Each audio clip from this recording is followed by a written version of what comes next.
عليكم ورحمة الله وبركاته. اخوان، تذكرون هاي الغسالة اللي شرحت لكم فيديو شلون فتحناها؟ غسالة دنجة الانفيرتر. من صورت لكم هذا الدشلي المكسور، من فتحناه قلت لكم ما تغسل وما تجفف. من بعد ما فتحناه لقينا هذا الدشلي مكسور. تعلمنا طريقة الفتح. هسه انا راح افتح بس هذا لان انا هواي مفسخ من عندها. راح افتح ذني الالنكيات بالالنكي ونطلع الماطور. وقلت لكم ان شاء الله من احصل مثل هاي القطعة ومن اجي اشدها اصورها وياكم. الفيديو السابق شلون فتحناها فسخناها. هسه راح نجي عملية التخفير، راح نشدها. اللي يحب يتابعني. هذا الطاق المكسور، وهذا اللي انا سويته جديد.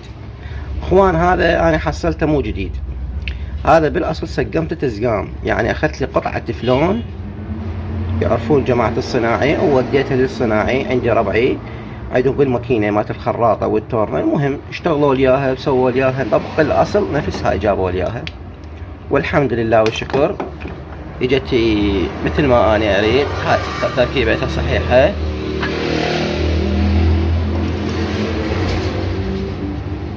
وعندي هاي همتين انا تقعد مضبوط مثل ما تشوفون. هاي سويت البديل مالتها. هاي التفلون اكو تركي واكو ايراني واكو الماني. انا اشتغلت القطعة الالمانية لان عمود ما تنكسر، لان شغلتها كلش يعني متعبة لما نكملوا لي اياها. ما احط ايراني على مود يطيق. هذا الماني قالوا لي اقوى شيء، يعني لا يطيق ولا ارقى شيء بالتفلون بالمادة يعني العظمة. وسويتها. السعر ما اقدر اقوله، كل من يشتغل بكيفه، بس سعرها غالي لما نكملوا لي، لان انا مسوي قطعة واحدة ومكلفة شوية. على كل راح نجي وياكم شلون راح نجي نشدها ونقفلها، وذني الاجزاء مالت التفسيخ مالتها السبرينج، وهذا البيت مالتها، وراح نجي نقفلها خطوة خطوة.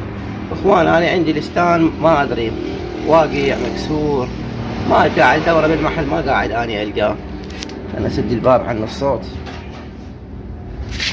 قاعد يطلع عندي صوت الشارع. الستان ما موجود. انا ايش راح اصور وياكم خطوة خطوة. هسه اول شيء انا راح اجي افتح ذني البراغي، اخلص هذا الماطور. من بعد ما اكمله اجيكم شكل خطوة اشدها، اوقف التصوير بس اشدها، ارجع وياكم اصور. يعني مرحلة مرحلة، لان ما عندي ستان يثبت الكاميرا وشوفون. لان جبت الستان ذاك ما ادري طربوه اخذوه جابوا لي مرة مكسور وقع من عندي، ما اعرف سببه. هسه ان شاء الله افتح الماطور واجيكم ونكمل وياكم. هاي اخوان، من بعد ما فتحنا البراغي لان طلعنا الماطور لبرا.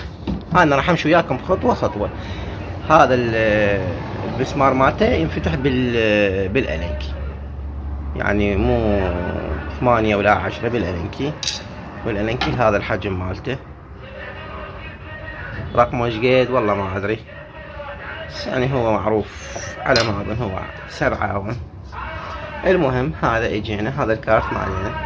هسه ايش عندنا باع اخوان. شوف ايش عندنا هاي قطعة، وهاي قطعة، وهاي قطعة. هاي عندنا 3 قطع.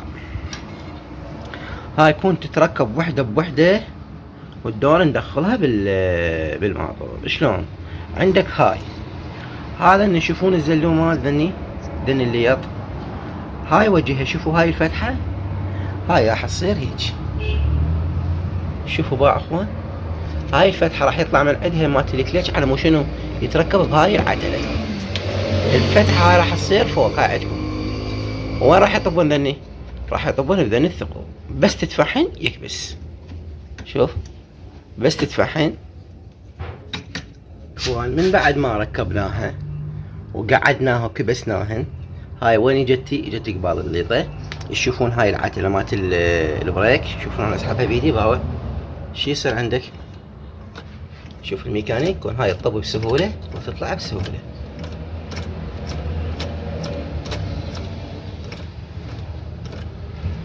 هاي العملية، هاي الطريقة مالتها. مثل ما واضحة عندكم.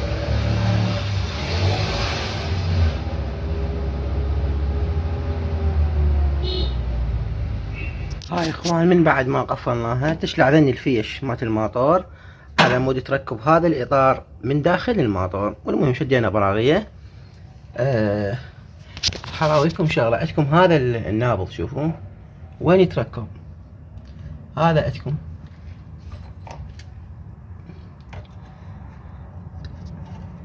عندكم هذا الثقب هذا ويتركب بهذا الثقب، يتوصل بين هذا وهذا. هاي راح اركبه وارجع لكم. الملاحظة ورا ما تكملون هاي العتلة من تسحبها يكون شرط هذا الدشلي يقوم يطب ويطلع البدنات. شوفوا يطلع لي برا ويطب. هذا من يسحب كليتش هذا مو يطلع وين راح يتحشر؟ راح يتحشق بذني. طب هاي هنا يطبن الاسنان، يدخل ذني بالاسنان باثناء سحب البريك هذا يندفع يطب جوا. لازم هاي الحركة موجودة. اذا تسحب وهذا ما يطب الدشلو لا يطلع يعني عندك مشكلة.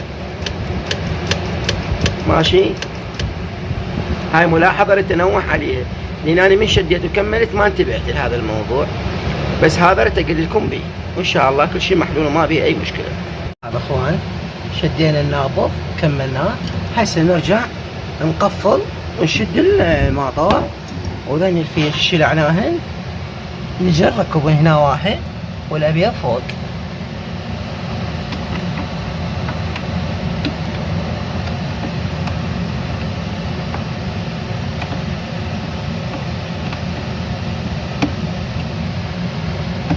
عفوا هذا شدينا الوايرات وهسه نقفله.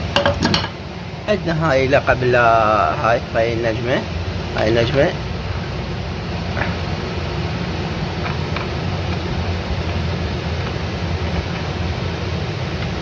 هاي تدخل لي هنا وراها تجي هاي قفلناها ونجي نشد الصامولة ونشغلها وياكم.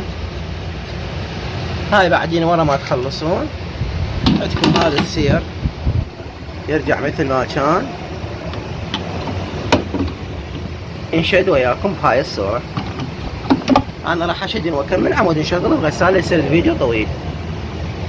فهذا اخوان راح نشغلها وطي ستار وشوفوا حركة الغسيل. بقى حركة الغسيل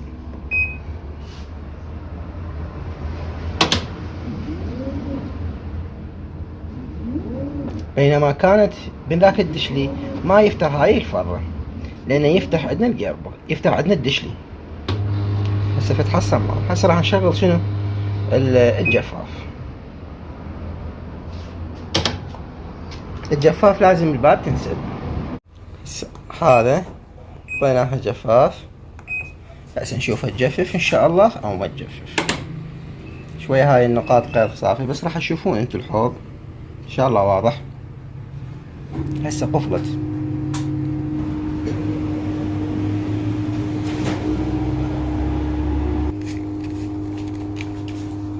هاي اخوان مثل ما تشوفون قامت تجفف. صوت ماء الها وناعمة بس يستغرق الوقت تقريبا دقيقتين الى 3 دقائق اللي تقوم تجفف.